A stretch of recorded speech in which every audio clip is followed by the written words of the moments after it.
Good morning, fellow zombies. Are we alive yet? Are we awake yet? I am gravelly voice because I got shit in my throat. The diary of the griever named John Weaver, which is me, is here. Yeah. Enough said on that shit. Right now it's quarter before 7 o'clock in the morning. It is Friday, May 1st, 2026. Okay.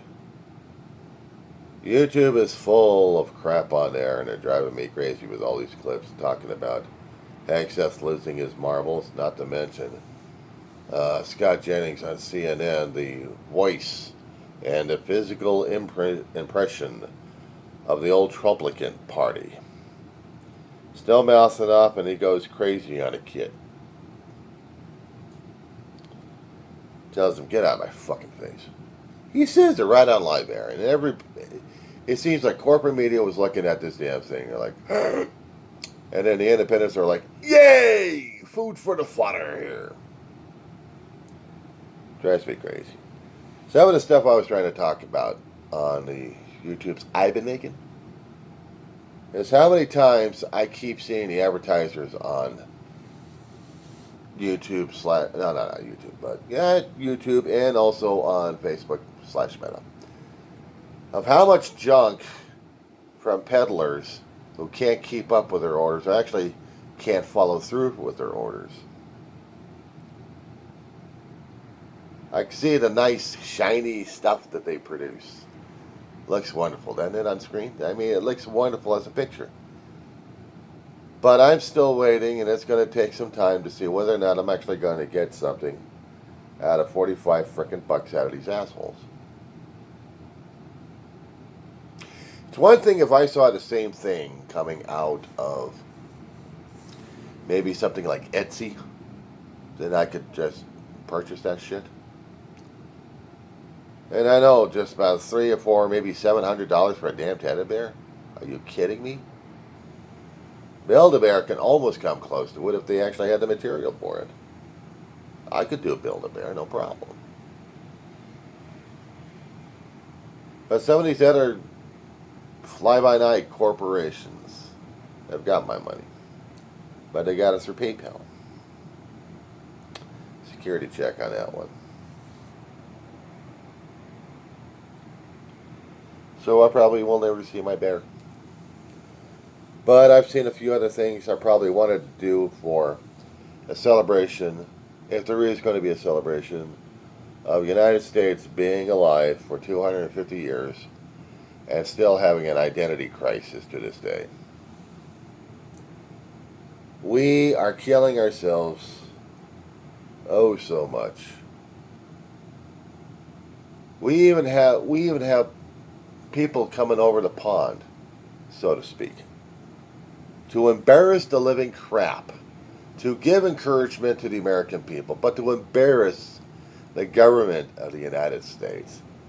The independent producers are having a conniption fit over this one. They're enjoying it. Corporate media is like scratching their heads because the government's like, huh? King Charles and Queen Camilla came over this past week to probably say a lot of things to Trump and to the government and do a little bit of sightseeing. Camilla's first time into the pit of despair, shall I call our country, to see some of the greatness before Trump and his goonies start screwing things up left and right.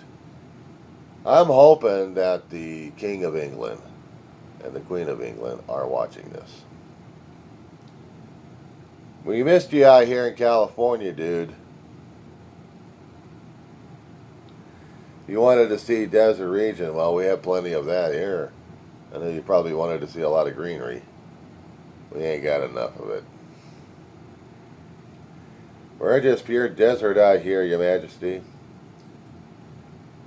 I'm talking to you from the Antelope Valley of California, otherwise called the Wedge, or High Desert region anyway. We got, what do we got? Joshua trees. We got brush, we got tumbleweeds. We got desert sand. We got mountain ranges. For a nature lover, I don't know, maybe something. But for a city folk, run and hide. But still, guys, there's been a lot of talk about people wanting to get the hell out of Dodge here, so to speak. They want to run away from the United States of America. They want to run away from the country that's being torn apart by Trump and the Trumplicant thinking people, including the government that's hell-bent on throwing people out one way or another anyway. So they figure to go to different countries to get citizenship to protect themselves from it. I don't have that luxury. I don't have that option. I would make a notification to King of England and Prime Ministers of Canada. I ain't got no passport. I ain't got the money to get the materials necessary to get out of Dodge. But the problem is, I'm an American and I don't run and hide. I am not a Trumplicant. I'm not a Trump follower of any sort. I'm not even one of these doofuses out there that are making sure that everybody else is miserable as hell.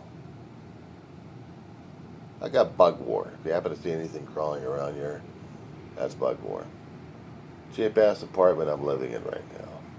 But that's a roof over the head. I ain't complaining about it as much. My country is falling apart. Yes, it is. We're drying up. We're dying. I'm not giving it up to sand yet. There's something about this country. We used to have vast riches when we got in. And now we're practically destroyed this place because of our own damn greed, insanity, hubris, pride, arrogance. We thought we knew better. We prided ourselves in 3 colors, red, white, and blue.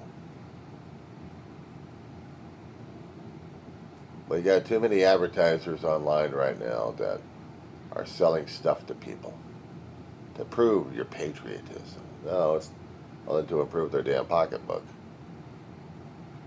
For me, patriotism is following what we had for a long while, the traditions that we grew up under. The rules, regulations, the laws of the land, the U.S. Constitution, the Bill of Rights, the freedoms that it was supposed to be guaranteeing, limited as it is, but it still gave us some room to maneuver anyway. The ability to challenge, to be challenged, to hold our ground, stand and fight. Not just by using baseball bats or automatic weapons on people. We fight by a debate, we fight by words. Your Majesty, King Charles, sir. You remember your Bible, sir? If you be of the Christian ilk, and I didn't say Christian nationalist either, sir. There are elements in the Old and New Testament that keep guiding man's behavior to a point if we are supposed to be followers of Christianity, but also of other religions as well. We're not doing it because we're misinterpreting it a great deal. We think we know better, but we don't. You came in with a stirring speech, sir. You pissed them off. You scared them. You made them react.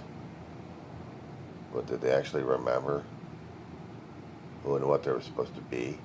Voted in as supposed to be representatives? Representing a country, representing a past, representing a tradition for over 250 frickin' years of our country's existence? Not to mention the existence of the 13 colonies that came out and developed because we wanted a new land. We had our reasons, and unfortunately during the time we had a king of England who had a burr up his ass of taxing people without representing, well, actually getting representation He wanted material wealth out of us. We couldn't deal with what was happening in England. That's why we had colonies set up. We had different colonies of different forms and functions of nationalities, of culture, of religious belief, of different values. We set them up. And with the disagreements we had, that was getting worse and worse, we had to go crazy. I'm not apologizing for it. We simply had people in a party who didn't want to listen to us poor colonists. And we went nuts on you. And we won our independence. With a hell of a lot of help from the French. Which unfortunately we backstabbed, unfortunately. If we hadn't, maybe things would have been a lot different in France, but it wasn't. We were already having our own damn internal issues.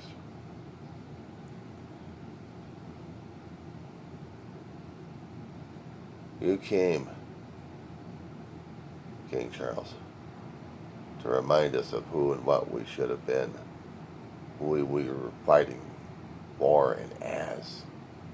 You were talking about our representation. You were talking about our past. You're talking about how it should have been represented in the present right now. And a reminder to the old gas bag that we voted in November 2024, directly and indirectly. Reminded us of responsibility, accountability, transparency. I hope it stuck with a lot of them, because I don't think they caught the message enough.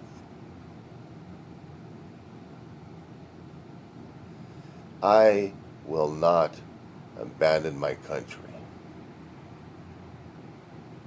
I'll get tossed out of my ear out of the damn thing, but I'm not abandoning what I grew up under. This is my home. America is my home. But if I have to leave, it's going to be on their last resort, and it's going to be a doozy if I have to. Because this is home. I'll have the gas bag wanting everything under his thumb, including the world. You know, there's a phrase somewhere in the Bible concerning about you gain the world but lose your soul. People like Trump are trying to gain the world, but their souls are already lost, sir. And that includes the elected representation we have in Congress, the voted in judges of the judicial system, and the screwed up people we voted into office in the executive branch. They've forgotten a lot of things.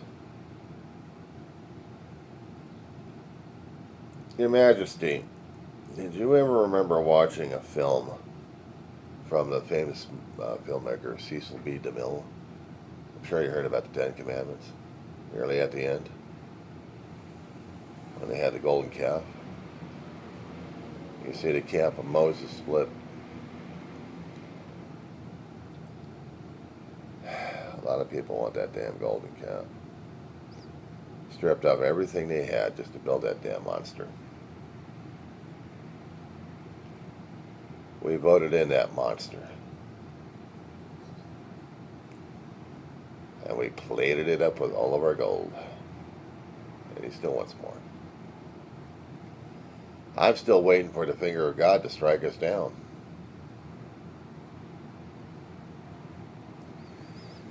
Yeah, I'm still waiting for that one. Probably in the form of a weapon one way or another. Either by our undoing, one way or another.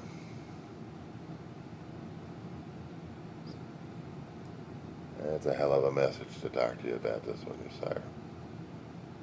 Anyway, I hope you and Miss Queen Kamala will do okay. Blessings upon you and your family. I'm not quite sure about America. We're still having a conniption fit. We still need to have our Thorazine, our Milka cookies, and a padded sill with straitjackets. Time to join the lunatic asylum. Nice knowing you. You take care.